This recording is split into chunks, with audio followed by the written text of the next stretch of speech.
fishing or hunting. But I usually go out, patrol for around 8 hours, and it's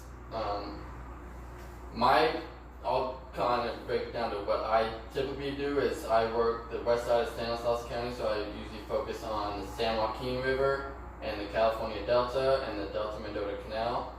So I do a lot of fishing contacts, so I usually go up and down the river and the aqueduct and the Delta Mendota Canal and do a lot of fishing contacts, because there's not too much hunting where I work, and a lot of it's on private land, so it's kind of hard to... There was a map that we had, and it was cut up into sections for like different families. Really?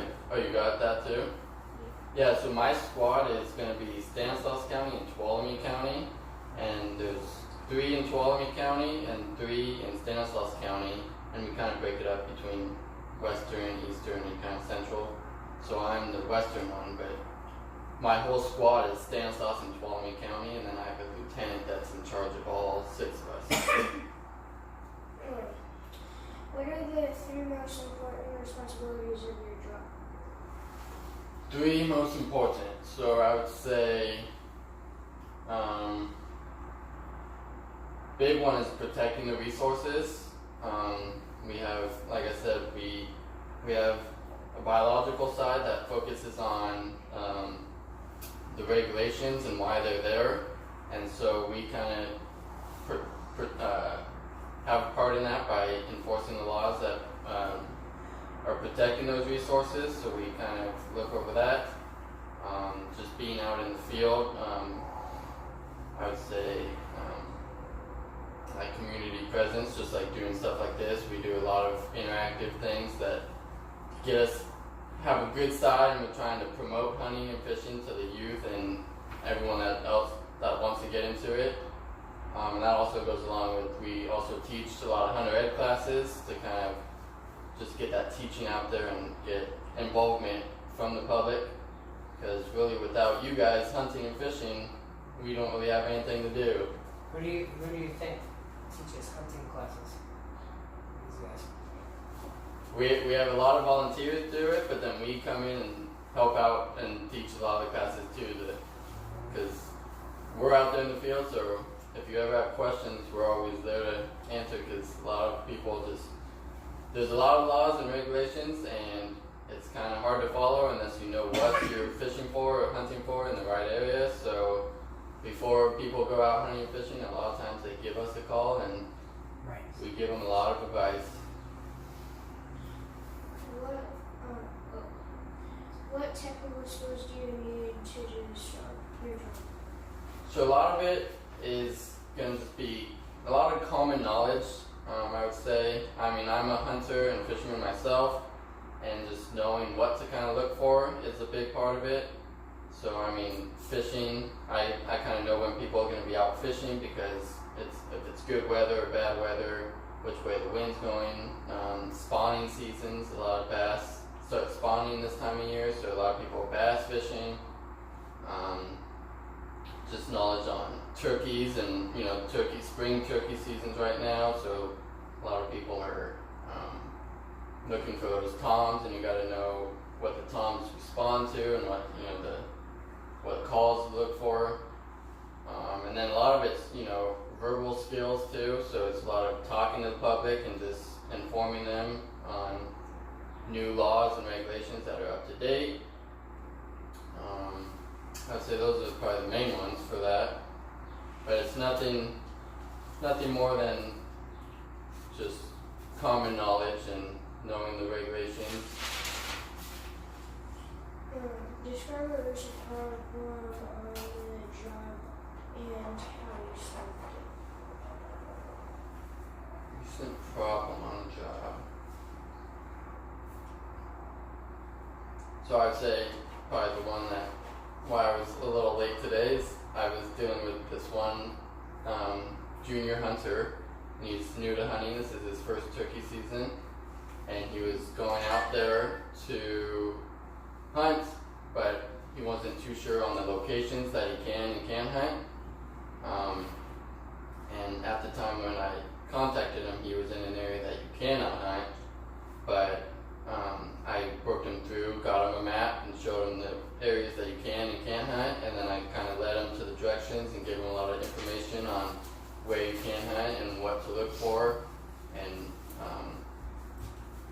landmarks. A lot of it is landmarks on, because a lot of people don't have fences all the time, so it might be, this land might be private property, and here you can hunt, here you can't hunt, but a lot of people just got to figure out where that location is.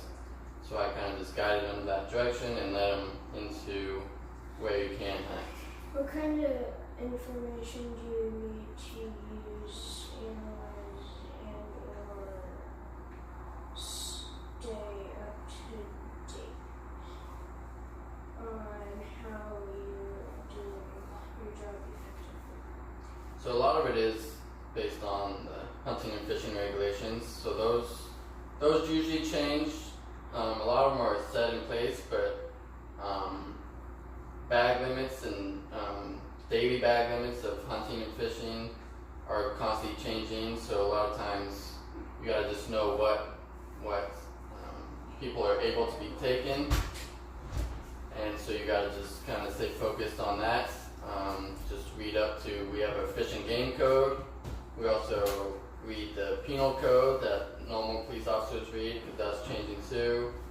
And then we have a Title 14 of the California Code of Regulations. So those are the three main laws and regulation books that we read to stay up to date. How do you think your job will change over the next 10 years? Why? Well, I'm hoping that there's more places and the youth continue to hunt and fish.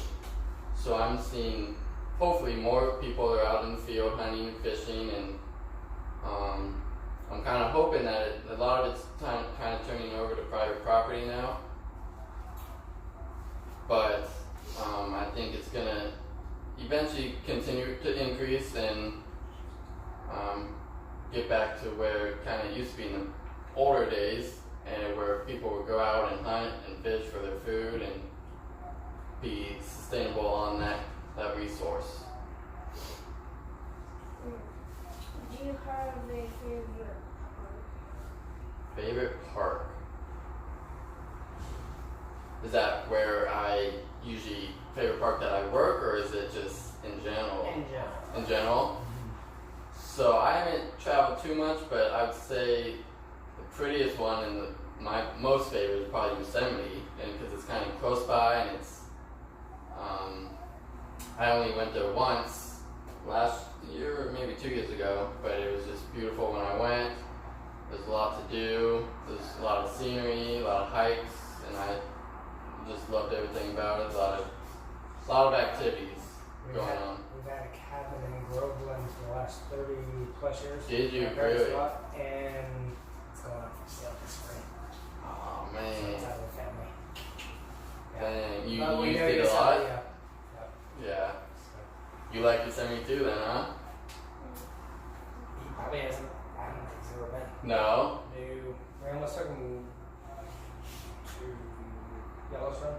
Okay. Yeah, we almost went to Yellowstone a long time ago when I was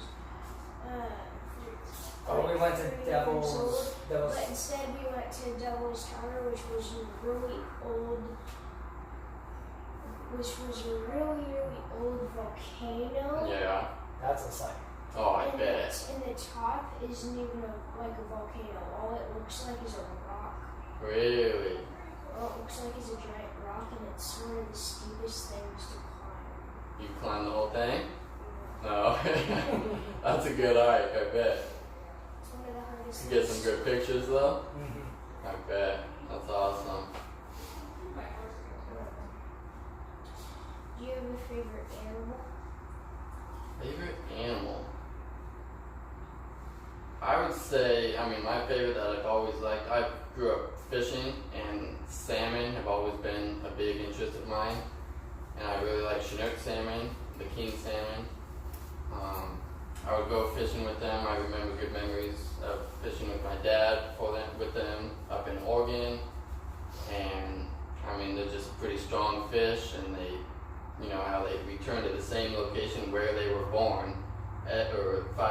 after they go out to the ocean, and they return to that same spot to spawn and send out. I just found that pretty amazing. So they have a lot of skills that normal fish don't have. So that's a fish I've always looked up to. What do you most like? What do you most like about being a game warden? Most like, so I really like just being interactive with people and talking to people. Like I said, I'm a big hunter and fisherman myself, so I get to spread that knowledge and talk to people that like the same things that I like, and kind of guide them into, if they're new to fishing or hunting, to kind of guide them into the right path on how they can get into the same thing and continue that throughout their career or throughout their life, so they can continue to like the sport as much, because it's not always about going out there and catching a fish, but it's just about being outside and having, memories of taking pictures and trying to fish. And it's not about catching, it's about just being out there fishing. There was one time that me and my dad caught a fish, but we never caught a fish again. But then my dad was trying to do something, and it flopped around too much, and it went back into the lake. Oh, got away. Which lake was that, do you know? Was it close by here? I don't know. What are you talking about? Remember when we went to the lake and then you caught the fish? Turlock Lake. Oh, it was Turlock Lake? Okay. Turlock Lake, yeah. Was it a trout? Yeah, it was a trout, and I Yeah. had it, and they belly flopped back in the lake. Dang. I was just there yesterday, and one person had a 4-pound trout. It was a nice sized trout. Good trout out of that lake, Yeah. I'll tell you that. That's Yeah. awesome. That's a good That's one of my fishery. favorite places to camp, right there by the river, and freaking. Oh yeah. I used to look for gold. Did you really? Gold for a while and sluicing and stuff like that. Yeah. You find any good nuggets or anything? Any big pieces? I have a pile. Do you? Yeah. Yeah, and I have one too. He has one too. That's I awesome. made him his own, and yeah. That's and cool. Sometimes he would use mine, and I would say, "Oh, you found it in mine. Now it's mine." There you go. Yep. Find his keepers, right? Because he is mine. Did you ask him this one? No, Okay. that's what I was asking. And then I think I have one question after that. And you're good. What do you least like about being a game warden? That's a tough one. I mean, I would say it's one of the best jobs out there. I love everything about it. One downside of it is there's a good amount of paperwork that goes along with it, so we kind of have to write reports on every citation we write, or even like a daily activity blog that we do. So there's a lot of administrative work that goes along with it. That it's not just always about being out in the field and working. Do you have to deal with people littering in parks and that kind of stuff? Yeah, so there's a lot of littering too. That's one of my pet peeves, and if I see that, I always cite that, because that's One of the things, on another part of the project, we have to make a little slide or a poster board. So we put a thing on it saying the difference between a park ranger and a game warden. oh, that's good. Because yeah, we're looking to, because there's also a little difference between like county park rangers and then state park rangers, and it's just the difference between parks and what they patrol. But a lot of that's good to look into too. Jurisdiction.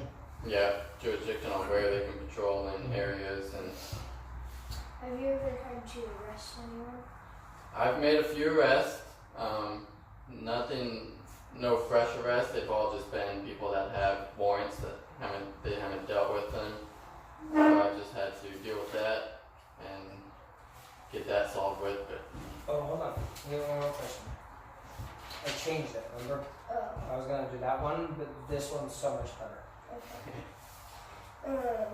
What are some of the tools that you carry on your belt? So I can kind of show you. So we'll just go left from right. So you got the radio. That's big on communication. Without this, no one would know where I'm at. So I would say that's a big lifeline for me. Then you got the taser. That's just, it's not a good feeling. Then you got the baton. Then you got the OC spray, so it's like pepper spray. Then you got handcuffs. Yeah.